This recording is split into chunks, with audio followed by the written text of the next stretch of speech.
رہے ہوتے ہیں. کبھی کبھی ایسا ہوتا ہے تو میں پریشان بھی ہو جاتا ہوں، لیکن اب مجھے سمجھ آ گئی تو خوش ہوتا ہوں. جب پہلی مرتبہ میں نے سنا تو میں نے کہا لائٹ بھی بند ہے، یہ کون ہے اس وقت؟ تو میں جا کے جہاں طالب علم سوئے تھے وہاں سے آواز آ رہی تھی، تو میں نے دیکھا کہ ایک طالب علم سویا ہوا تھا، اور بعض بچوں کو عادت ہوتی ہے نا کہ سوئے ہوئے بھی پڑھتے ہیں، کوئی بول رہے ہوتے ہیں، اور وہ سویا ہوا قرآن پڑھ رہا تھا. تو میں نے کہا تیرے مقدر کہ تیری نیندوں میں بھی قرآن کی چراغاں ہے. تو اپنے آپ کو اس نے وابستہ ہی، صبح اٹھتا ہے تو قرآن مجید شروع کر دیتا ہے، منزل سنایا، سب کی سنائی، سبق سنایا، پھر دوبارہ منزل دہرانے لگ گیا.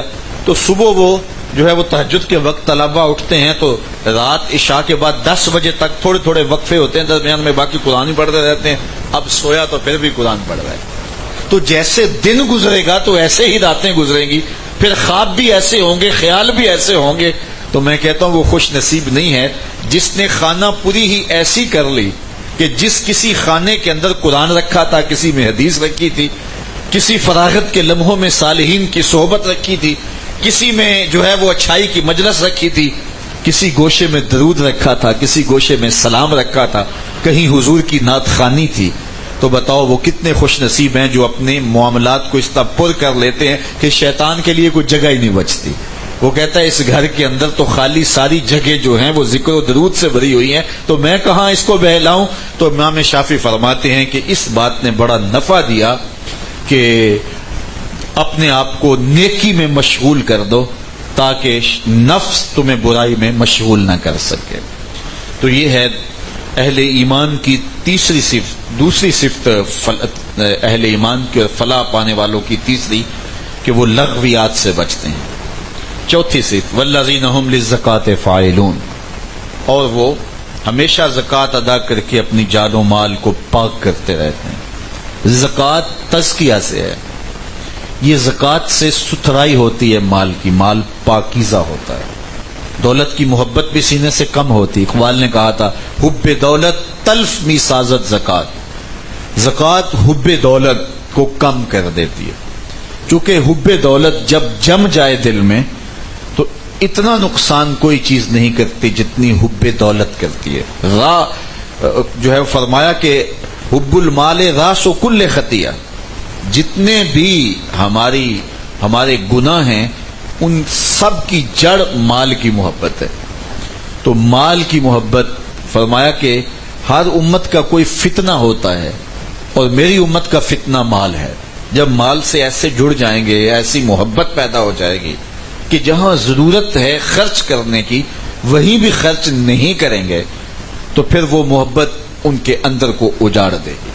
اس لیے اللہ تعالیٰ نے اس امت پر کرم کیا کہ 40واں حصہ ان پر زکوٰۃ کا واجب اور فرض قرار دے دیا. یہ تو ہر صورت ادا کرنا ہی کرنا ہے. تو اس سے کیا ہوگا؟ اس سے مال کی محبت کم ہوگی، اور اس کے علاوہ بھی نفلی طور پہ خرچ کرنے کی ترغیب دی.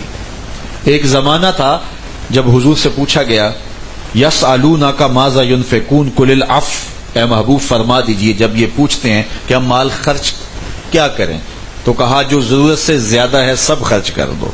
تو ابتداً یہ تھا، لیکن اس کے بعد زکوٰۃ کا حکم آ گیا اور خرچ کرنے کی جو ہے وہ وجوبی حد ہے، وہ یہ ہے کہ 40واں حصہ آپ ہر صورت میں خرچ کریں گے. اب اس کے علاوہ نوافل کی ترغیب دی گئی کہ اس کے علاوہ اگر نفلی طور پہ تم خرچ کرو، کچھ تمہاری وجوبی صورتیں اس کے علاوہ بھی ہیں، صدقہ فطر ہے، منت مان چکے ہو تو وہ بھی وجوبی صورت ہے، اور بہت ساری صورتیں. لیکن جو نفلی اخراجات ہیں تو ان کی بھی ترغیب دی کہ ان کو راہ خدا کے اندر خرچ کرو. ایک تو حب دولت کم ہوگی، اور دوسرا یہ ہے کہ تمہارے جو مقاصد ہیں مال خرچ کرنے کے وہ حاصل ہوں گے کہ غرباء کو، مساکین کو، یتاماء کو، ضرورت مندوں کو، حاجت مندوں کو تمہارے سے فائدہ پہنچے گا. یہ بات ذہن میں رکھیں کہ مال کمانے کی جو شرطیں ہیں اور نیتیں ہیں وہ 3 ہیں. 3 نیات سے اگر روزی کمائی جائے تو وہ عین دین ہے. چوتھی نیت آ گئی تو باطل ہو جائے گا سب کچھ. پہلی نیت اپنے آپ کو سوال سے بچانے کی نیت کہ میں اپنی ضروریات کے لیے کسی سے سوال نہ کر سکوں، کیونکہ جس